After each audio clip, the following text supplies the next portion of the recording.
Hello बच्चों, कैसे हो। आज हम आपकी क्लास 10th की एक्सरसाइज 3.2 शुरू करेंगे। इसमें आलेखी विधि द्वारा समीकरण युग्म का हल ज्ञात करना सीखेंगे। Graphical method of solution of a pair of linear equations. तो इसको करने से पहले हम कुछ कॉन्सेप्ट समझ लेते हैं। हमको ये देखना होगा कि जब रेखाएं केवल एक बिंदु 1 पॉइंट पर प्रतिच्छेद करती हैं, इंटरसेक्ट करती हैं, तब इन समीकरणों का हल अद्वितीय होता है, यूनिक सॉल्यूशन होता है इनका। इसको ग्राफ में हम समझ सकते हैं कि ये एक्स एक्सिस है, ये वाई एक्सिस है और ये दोनों रेखाएं एक बिंदु पर काट रही हैं। तो यहाँ पर जो समीकरणों का हल होगा वो अद्वितीय होगा, यूनिक होगा। फिर दूसरा पॉइंट है जब रेखाएं समपाती हों, कोइंसिडेंट हो, अर्थात जब रेखाएं एक के ऊपर एक हो तो अपरिमित रूप से अनेक हल होते हैं, इनफाइनाइटली मैनी सॉल्यूशंस होते हैं। क्यों? क्योंकि जब एक के ऊपर एक रेखाएं होती हैं तो ये अनेक बिंदुओं पर दोनों रेखाएं स्पर्श करती हैं, इसलिए इसके अनेक सॉल्यूशंस होते हैं। फिर तीसरा पॉइंट है जब रेखाएं समांतर हो, पैरेलल हो, तो कोई हल नहीं होता, नो सॉल्यूशन होता है। क्यों? क्योंकि जब रेखाएं पैरेलल होंगी तो वो एक दूसरे को टच ही नहीं करेंगी। जब नहीं टच करेंगी तो इसलिए इनका कोई भी सॉल्यूशन नहीं होगा। तो आपको ग्राफिकल मेथड की तीनों ही स्थितियों को याद रखना होगा। अब हम पहला क्वेश्चन करते हैं। ये है, निम्न समस्याओं में रैखिक समीकरणों के युग्म पेयर ऑफ लीनियर इक्वेशंस बनाइए और उनके ग्राफी विधि से हल ज्ञात कीजिए। इसका फर्स्ट पार्ट है, कक्षा 10 के 10 विद्यार्थियों ने एक गणित की पहली प्रतियोगिता मैथमेटिक्स क्विज में भाग लिया, पार्टिसिपेट किया इसमें यदि लड़कियों की संख्या लड़कों से 4 अधिक हो, if the number of girls is 4 more than the number of boys, तो प्रतियोगिता में भाग लिए लड़कों और लड़कियों की संख्या ज्ञात कीजिए। ये क्वेश्चन है, इसमें 2 स्थितियां दे रखी हैं। तो अपना सॉल्यूशन स्टार्ट करते हैं। अब यहाँ पर लड़कियां हैं और लड़के हैं, तो हम अपने सॉल्यूशन में लिखेंगे कि माना लड़कियों की संख्या बराबर x और लड़कों की संख्या बराबर y। इन दोनों स्थितियों को लेकर हम अपने 2 रैखिक समीकरण बनाएंगे। तो हम लिखेंगे प्रश्नानुसार। इसमें जो पहली स्थिति है हम लिखेंगे फर्स्ट केस। यहाँ पर कक्षा 10 के 10 विद्यार्थी हैं, लड़कियों की संख्या हमने x मानी थी, लड़कों की संख्या y मानी थी। तो ये हो जाएगा x plus Y equal to 10। ये फर्स्ट इक्वेशन हो गई। और दूसरी स्थिति में है कि यदि लड़कियों की संख्या लड़कों की संख्या से 4 अधिक हो, ये लड़कियां हैं, ये लड़कियों की संख्या लड़कों की संख्या से 4 अधिक है। इक्वेशन बनाना है, बीच में बराबर का साइन लगाएंगे। अब ये इससे 4 अधिक है तो इक्वेशन बनाने के लिए हम इसमें 4 प्लस कर देंगे, तब ये दोनों इक्वल हो जाएंगे। तो x equal to Y plus 4। तो इसमें y इस तरफ आ गया तो x minus Y equal to 4। ये हो गया सेकेंड इक्वेशन। अब हम इन दोनों समीकरणों को लेकर x और y की दो वैल्यू निकालेंगे। तो पहला समीकरण है x plus Y equal to 10।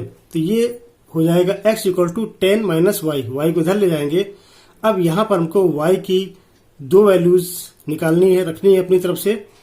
तो y की वैल्यू अगर हम 5 रख देते हैं तो 10 में से 5 माइनस करेंगे तो x आ जाएगा 5। और इसी तरह से अगर y की वैल्यू हम 6 रख दें तो x आ जाएगा 4। तो ये हमारे x और y के 2 मान हमने निकाल लिए। और दूसरे समीकरण में दूसरा समीकरण था हमारा कि x minus Y equal to 4। तो y को उधर ले जाएंगे तो ये हो जाएगा x equal to Y plus 4। यहाँ पर भी हम अगर y की वैल्यू हम 0 रख दें तो ये x हो जाएगा 0 प्लस 4 इक्वल टू 4। और y की वैल्यू अगर हम 1 रख दें तो ये हो जाएगा 1 प्लस 4 इक्वल टू 5। तो x की वैल्यू आ जाएगी 5। तो इस तरीके से हमने इसके भी 2 मान निकाल लिए। अब हम इन दोनों समीकरणों को ग्राफ पेपर में दर्शाएंगे। इसके लिए हमने ग्राफ पेपर लिया और उसमें x एक्सिस और y एक्सिस पहले से खींच कर रखी हुई है ताकि समय बच सके। नंबरिंग भी हमने करके रखी हुई है, इधर की तरफ प्लस, इधर माइनस, ऊपर प्लस, नीचे माइनस। पहले समीकरण की जो वैल्यूज हैं वो x और y की है 5 5।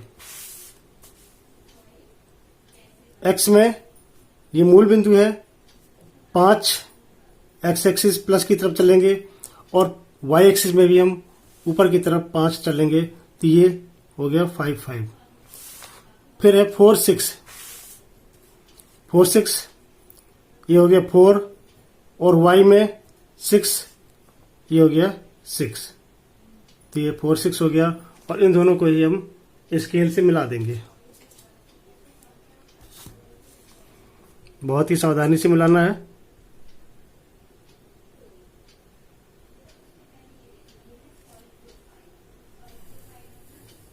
इस तरीके से इनको हमने मिला दिया, तो ये पहला समीकरण हो गया। इनमें हम एरो हेड भी लगा देंगे। दूसरे समीकरण के हल हैं 4 0 और 5 1। एक्स में 4 और वाई में 0, अर्थात हम नहीं जा रहे तो यहीं पर रुक जाएगी, 4 0 हो गया। और दूसरा मान है 5 1, तो ये 5 हो गया एक्स में और वाई में 1, तो ये हो गया 5 1। यहाँ पर लिख देंगे हम 5 1 और ये था 4 0, तो यहाँ पर लिख देंगे 4 0। इसी तरह से इसको भी हम लिख देंगे, ये था 5 5 5 5 और ये था 4 6, तो इसको हम लिख देंगे 4 6 4 6। अब इनको भी मिला देंगे।